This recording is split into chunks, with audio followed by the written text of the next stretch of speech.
I don't care that Peg doesn't know the title. This is such a great reading series. Thank you to everyone who came. Thank you to Studio 333. What a great event. And Hal. Thanks to Hal. The football book is actually quite cool. If you want to talk to me about it, so I'm working on this new story collection about 21st century fame.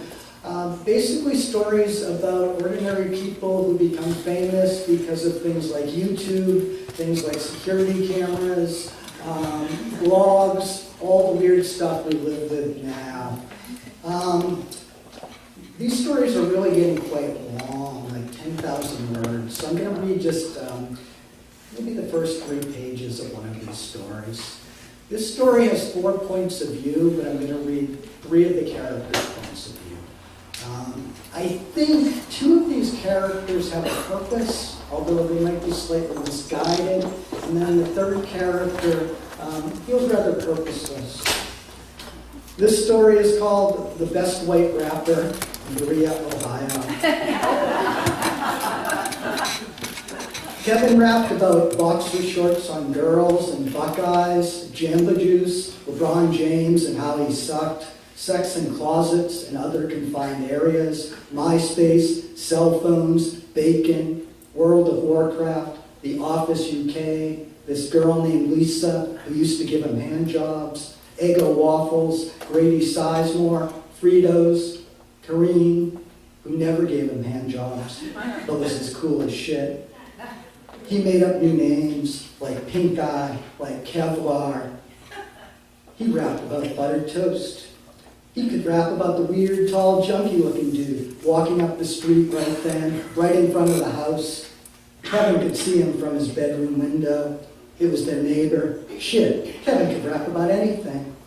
He wrote down white dude. He wrote down quite rude, super crude, family feud. He wrote down homeschool, then crossed it out, then wrote it again. He moved at the speed of thought.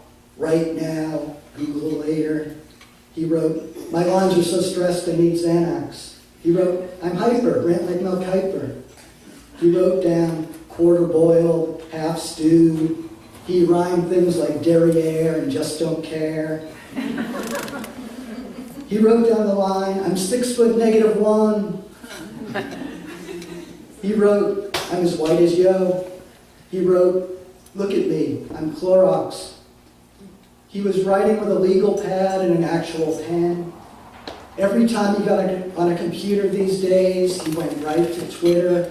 He spent so much time now checking Twitter and trying not to check Twitter and then checking Twitter again. It was always there. It rhymed with bitter. The Twitter account made things weird between them, but it was a good kind of weird. Kareem didn't mean to do it at first. Well, she did, but it was supposed to be funny. She had made up a fake account, I am the rap overlord, Iatro. And her first post was Kevlar couldn't wrap a sandwich, and then he couldn't wrap a present, and then best white rapper in Ohio, my ass. She had used so many inside jokes, but they flew past Kevin. She thought he'd know. Kevin had called her up as soon as he saw, like in minutes. She knew he would. He checked Twitter all the time. And he had gone off on Iatro, and then she had gone off on Iatro. And then they had both sung along to Song 2 by Blur, which was playing on the website of the local college radio station, which was playing on their respective computers, in their respective rooms, in their respective houses. The song was almost as old as they were. They had sung the woo-hoos together. It had been awesome. If she said something about Iatro now, it might be the wrong thing. And now that I am the rap overlord was going, it was so hard to stop. Kareen had just logged on and posted Kevlar's new song equals shit squared. Then she, no Iatro, had posted some other stuff too. The hard part was not calling Kevin or texting him and saying, "You'll never guess what Ayatro just tweeted." Because if she did, it would be breaking the rules. 1, Kevin had to discover new Ayatro tweets on his own. 2, if he accused her of being Ayatro, she would accuse him of being Ayatro. 3, she did not allow Ayatro to use personal information that would only be available to a close personal friend, such as Kareem. 4, when they talked, she was not allowed to egg Kevin on about Ayatro. She could only soothe and empathize. She was particularly committed to saying, "He's just jealous." 5, if she had the chance to kill Ayatro somehow, kill him gracefully, she would do it because honestly, it sometimes made her feel guilty.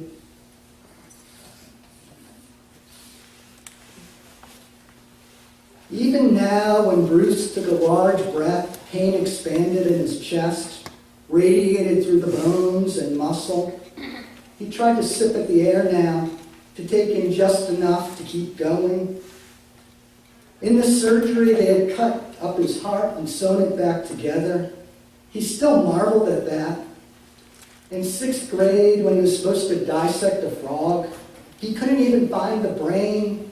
It probably sliced right through it. He was supposed to walk these laps, and throughout his life he had done what he was supposed to do. He usually walked much later, after dark when no one could see. If he had to tell Mrs. Graft how he was again, she radiated concern like some kind of empathy microwave. He would shrivel up and burn. She could turn herself up to high for a good 10 minutes. He hated these walks. He hated the pain in his chest. He hated all the weight he had lost. He hated being a pussy. He hated this neighborhood. He hated that frog. That poor frog. He almost started to cry. He was doing that a lot. The almost and then the actual crying. They had said to expect depression, but it wasn't depression. This was mourning. He'd never be the same. He knew it. He was the ghost of himself. Thank you.